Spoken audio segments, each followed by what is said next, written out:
87ஆம் ஆண்டு வரை தற்போது இருக்கின்ற கல்முனை மாநகர சபையானது கல்முனை வடக்கு கிராம சபை, கல்முனை தெற்கு கிராம சபை, கல்முனை கரைவாகு மேற்கு கிராம சபை, கல்முனை பட்டின சபை என்று 4 நிர்வாக பிரிவுகளாக இயங்கி வந்தது. 87ஆம் ஆண்டின் பின்னர் ஏற்பட்ட நிர்வாக மாற்றத்தின் காரணமாக இந்த 4 சபைகளும் ஒன்றாக இணைக்கப்பட்டு கல்முனை பிரதேச சபையாக இயங்கி வந்தது. மறைந்த முன்னாள் முஸ்லிம் காங்கிரஸ் தலைவர் அமைச்சர் மர்ஹூம் MHM அஸ்ரப் அவர்கள் எடுத்த முயற்சியின் காரணமாக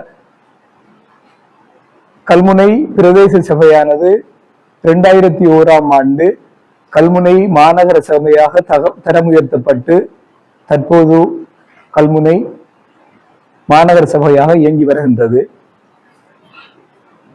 முன்பு இருந்த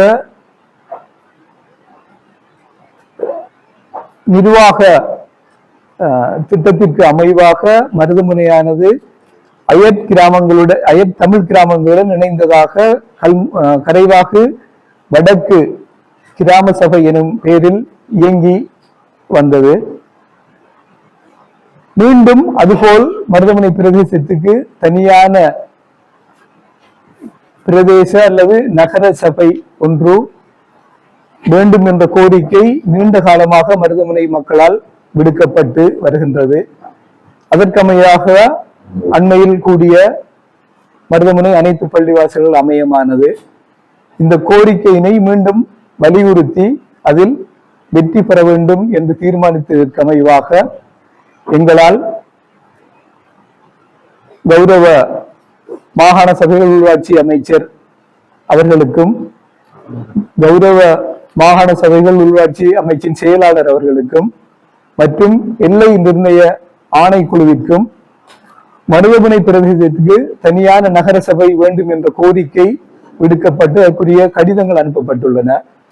எங்களால் எடுக்கப்பட்ட தீர்மானத்திற்கு அமைவாக ஒரு ஊடகவியலாளர் சந்திப்பு ஒன்றை ஒழுங்கு செய்து இதன் நோக்கத்தினை மக்களுக்கு தெளிவுபடுத்த வேண்டும் என்ற தீர்மானத்திற்கு அமைவாக இன்றைய ஊடகவியலாளர் சந்திப்பு ஒழுங்கு செய்யப்பட்டிருக்கின்றது.